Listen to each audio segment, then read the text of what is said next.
One of Metal Gear Solid's most famous missions has you being interrogated by Ocelot. Now I say that, but in reality this is actually a torture room and you have to button mash your way out just to survive. For those who make it through, you'll be given a bandana that enables infinite ammo, a pretty good perk, but what about those who suck? Well, if you just give up without trying, you're rewarded with stealth camo, granting invisibility for the rest of the game. Although most of us prefer fighting, and that's where Punch-Out Wii comes into play. Now don't worry if you suck at boxing. For anyone who loses 100 fights in a row, not only is that impressively bad, but you'll get an exclusive helmet that makes you invincible. Who knew being terrible at games could be so rewarding? Another classic is Crash Bandicoot 3, and if you've played this, then you definitely remember the dinosaur level. These guys are straight up hunting you down, and for anyone who's bad at the stage, they'll easily catch up and destroy you. But for those who are absolutely awful, there's a chance to run into the tiny pterodactyl that should end the game instantly. However, this little guy takes you to a secret level instead. You can literally only find this by sucking at the game, and it is full of so many bonus items. Then again, Crash Bandicoot is known for being difficult, but when it comes to Doom 2016, it's just about kicking back and slaying demons. So I will absolutely judge you for being terrible, especially those players who see a giant pit of lava and somehow fall into it. Now on the bright side, the developers made an exclusive cutscene just for the noobs. Nice try. Sure, you died, but at least you got a nice Terminator reference on the way down. Another fiery pit that rewards you can be found in Borderlands 2. Everyone knows you shouldn't trust Handsome Jack, yet when you get this secret message from him, the objective's pretty simple. He straight up tells you that you'll become rich if you go to Lover's Leap and jump off. For players who decide to take his advice, you'll find a marauder already there who was told the same thing. I'm gonna be rich!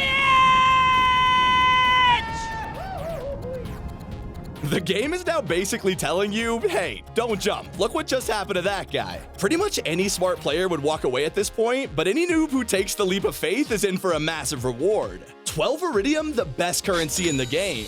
Maybe you prefer something more lighthearted, and if so, then Kingdom Hearts 2 is the perfect answer. Do not be fooled though, just because Goofy is walking around doesn't mean it's easy. This game could get super hard at times, especially when it comes to the boss battles. And yeah, while you might get your ass kicked over and over again, there is a benefit to sucking. After you die, just click I won't give up, and you'll summon King Mickey to take over the fight. Now this guy is ridiculously powerful and damages bosses way more than Sora. In fact, it's one of the only ways to play as Mickey Mouse in a game about Disney. You just gotta be bad at it. But what if you're straight up dumb instead?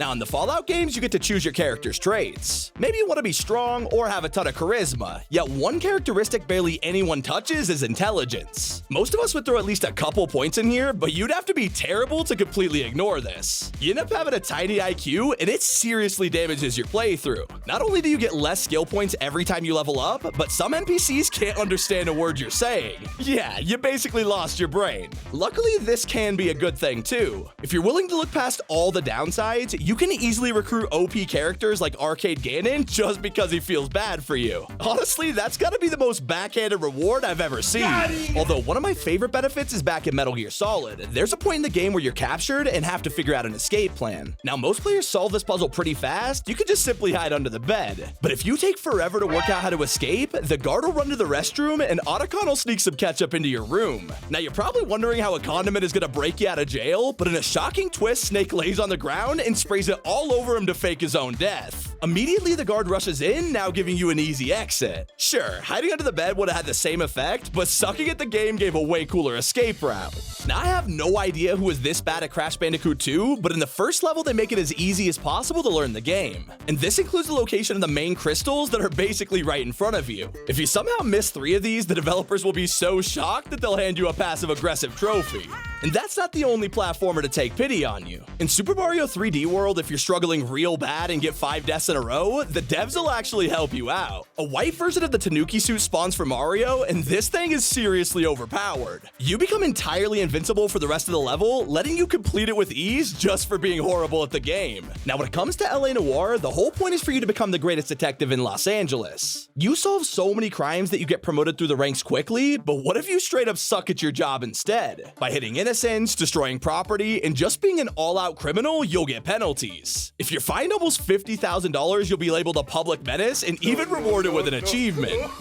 Although the last place I'd expect to be rewarded for sucking is inside of Dark Souls. Getting destroyed is the whole point of the game, they almost never help you out. Well, that's unless you're fighting the Pursuers in Dark Souls 2. At one point, you're approached by 2 of them at once, which is absolutely terrifying because they're so strong. The worst skilled players will just die on the spot, but I actually recommend this. The Pursuer will curse stab you and then walk away assuming you've died. This means there's now one less enemy to fight, and confident players would have totally missed this. Now with games like Call of Duty, even people with a low skill can have a great match. And this is especially true in the OG Modern Warfares, where they literally had death streaks. If you died 4 times in a row, you could choose things like Copycat that would steal the weapons of the player that killed you. Another choice was Martyrdom, one of the most fun perks out there, which drops grenades when you respawn. Yeah, it actually paid to suck back then. And that rule also applies to Prince of Persia: The Forgotten Sands. I gotta admit, we've all played a game before and realized the difficulty was just a little too high for us. And if you're sitting there thinking, I've never done that, you're either lying or it's just a matter of time before you do. For any bad players in Prince of Persia, they'll change the difficulty mid-game only for the devs to roast them. Sure, you're getting humiliated, but our little secret is also free gamer score, so who really wins here? Well, if you're playing Yakuza, then it's definitely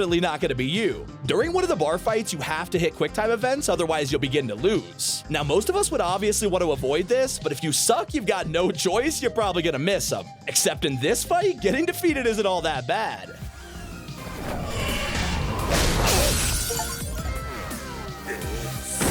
Now, earning an achievement is one thing, but in Super Mario Bros. Wii, you know you're bad when Luigi becomes the star. Usually my man's just the sidekick, but for anyone who fails a level over and over again, a green block will suddenly appear. This is the super guide, and by hitting it, you'll turn into Luigi, who straight up completes the entire level for you. A less family-friendly game is Devil May Cry 3, and as a hack and slash, there are plenty of enemies you can take out. Although if you're terrible and neither hack or slash, you'll find yourself dying a lot. Fail 3 times in a row and the devs will offer you easy mode just to put you out of your misery. There's even an option to make combos simple, allowing you to pull off some of the hardest moves with a single button. I don't even know how to feel about this one. Another great game is Cave Story, and there's a character named Professor Booster who you can save later in the campaign. Except instead of rescuing him, he hands you an unfinished jetpack for your effort, and then just gives up and dies. But for any players who somehow ignored him and just carried on with their day, Professor Booster survives and hands you a completed jetpack later in the game. Now this lets you access a hidden level, fight a secret boss, and even get one of the best endings out there. Come on, this one just isn't fair. Okay, so ignoring someone doesn't mean you're the worst player, but in South Park Rally, if you play the Thanksgiving level and somehow get 0 turkeys, you're gonna get roasted for it. Now I don't even know how you do this unless your controller died or you went AFK, but by losing the round, you'll unlock Starvin' Marvin along with his car. A secret character just because you got 0 turkeys. Yeah, makes total sense. And over in Alundra, there's a statue you can talk to, and he only responds to the worst players out there. By dying over 20 times in your playthrough, not only are you terrible, but you'll be able to get a secret item from the king's statue. He'll hand over a legendary sword, and I am not joking when I say this pretty much one-shots every enemy out there. And those were games that reward you for sucking. It's been Sammy. Keep it here on T5G.